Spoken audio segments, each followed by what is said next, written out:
Hi, Karen. Welcome. It's good to see you here on Coaching in Life. Hi, Beres. How are you doing? I'm fine, thank you. Thank you Good. for asking. So, how is the weather in Holland right now?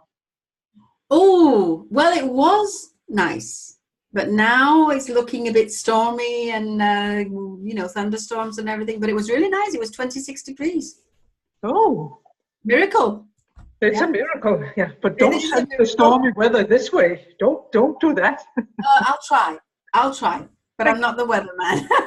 you.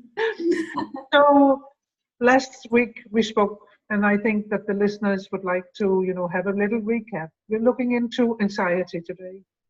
Yeah. What is your perspective of anxiety, Karen? What are you thinking? Well, anxiety is really complex. And if any of you suffer from anxiety, you'll know exactly what I mean by that. And it can paralyze you. It's really paralyzing. It can stop you from living your life even. It stops you from going to work. It stops you from everything. That's why anxiety is a pretty tough thing to deal with. But there is a way to deal with it. Even, if you're watching me now, there is a way to deal with it. And how do I know? Because I've been there. So when you think, if I may, just before we continue, when you say I've been there, what, what did it do to you? I mean, Oh, it completely destroyed me. It completely paralyzed me for about 9 months of my life. It just, I remember when, this is a few years ago now, but I remember back then at that particular moment, I was driving down the highway and I had my first panic attack. And that was, driving a car at 120 kilometers an hour. That is not a very good time to have a panic attack. And I'm sure many people will relate with this because you must have had it. And that was my first panic attack. And I had just put it into my head that if I pulled the car over, which I should have done, the logical thing to do, I would die. Completely irrational, completely illogical. So I just kept going. I didn't die because I'm here. But it did. This was the start of, just spiraling down into a big, deep, dark well, where there was nothing, everything just became paralyzed. I couldn't do anything anymore. I couldn't work. I couldn't live. I just couldn't do anything. I Nothing. actually think that when you think, I mean, if I think of myself, I think that what happens is that it's a little bit like you shut down. So just be still, Yeah. don't move, don't do anything.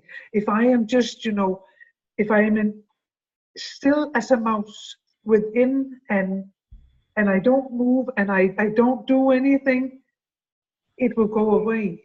But it Yeah, is but actually not no. going away.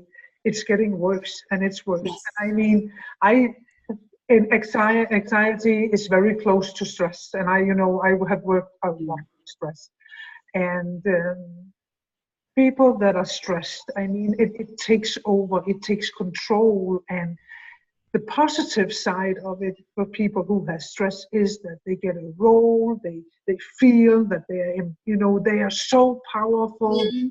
and they run, and all of a sudden the body just shuts down. Yeah. And I think that the journey taking your control back over your body, in the beginning anxiety also just lives in the head, but it can Yeah. actually go into the body as well. So True. do you have any recommendations to listeners? Because if you, I mean, I of anyone knows what it's like to stand there not having anyone to ask for or get help. But then I have also tried meeting you, Karen, and to me that made a huge difference. Any, do you have anything that the listener, I mean, if you're out there and can you give anyone anything right now, sitting in the car, maybe it's not sitting in the car, but having this experience, my God. Yeah. Yeah, I can think of, I could think of a couple of them. Let me think. I've got one which is very good, grounding exercise. Okay, And what's that about? the grounding exercise, well, this is not to be done when you're driving a car. You can do it if somebody else is driving. You'll see why in a couple of seconds. This is very, very good. Now, grounding it's just actually what we're doing is rewiring our brain to think about other things. Now, let me just give you the example of it. So this, I call it the 5, 4, 3, 2, 1. So what you do is, and now this you'll see why you can't do it when you're driving. So you look for 5 things. So 5 things that you can see, different things. Okay? You find 5 different things that you can see. You find 4 different things that you can touch. You know, actually physically touch. Okay? Yeah. Mm-hmm. 3 things that you can hear. Mm-hmm. 3 different sounds, Mm-hmm. right? Mm-hmm. 2 things that you can smell. So we're actually using all our senses. So 2 things that you can smell and 1 thing that you can taste. Not necessarily by putting something into your mouth right now or right there and then, but think about something that you really like to eat, for example, and just think about it. Think as if you're going to eat that, you're on your way to eating that right now. And you can taste. You can actually taste it. You know, you can taste the taste buds start to work. Oh, I already tasted. Yeah, I know. Okay. Well, that's how it works. So what you have done is you have actually started to recondition your brain, and your anxiety attack, the one that was going to come, has gone. Now And I think one of the biggest challenges in that for the listeners is to take that control and do it. So if they need, I mean, I think that they would need to do the first couple of times with you. Isn't that you need yes, someone, because when you have anxiety, I think that doing something can be tough. True. But when people come to me, even the fact that they've decided to come to me in the first place already means a lot, because they realize that they have a problem that they have to deal with. But actually taking the step to come online with me will probably trigger anxiety. So this, I need to put something to that, Karen, because when people do contact you, I think that they're very powerful. They have recognized that they need to take action and take good care of themselves.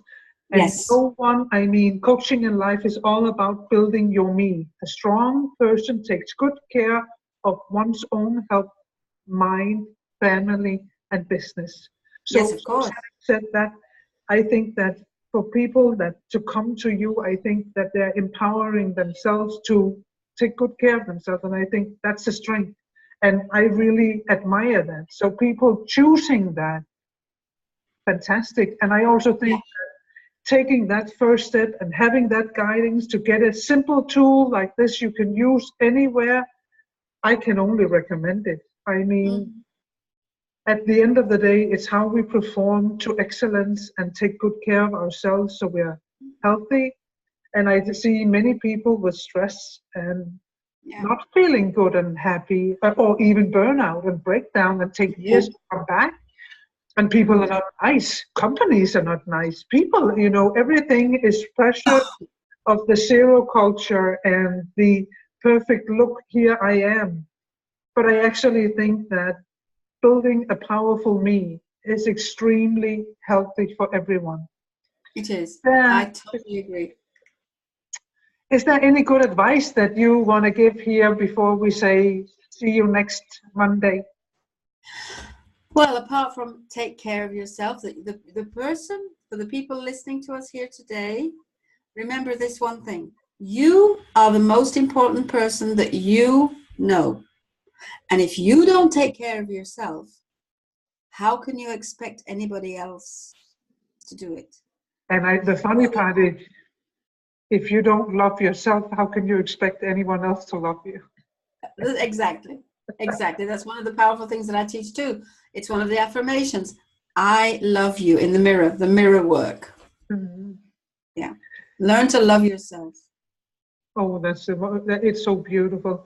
And I think so empowering for everyone to I think that our challenge is a little bit to learn to accept differences, and that differences actually, for instance, for leadership and companies, the differences is what is going to make the companies extremely powerful. Having said that, Karen, are you open to coach people? Can they find you and reach out to you? Are you there for them? Definitely. Of course I'm there for them. All you need to do is come through you, Berit, from Coaching and Life. That's all. This is where you can find me. I'm here for you. And It's as also simple on Heartfelt. Heartfelt. And for Heartfelt, of course, yes, because that's a Heartfelt Abundance Village, and that's where you can find me on Facebook. I'm there all the time. Yes. Fantastic. I will see you next Monday, Karen. Definitely. And for every listeners, have a wonderful week, and I wish you all the best. And Karen, I look forward to our talk next Monday. Me too. Have a wonderful week. Thank you so much, Karen. Thank Bye you. for now. Bye.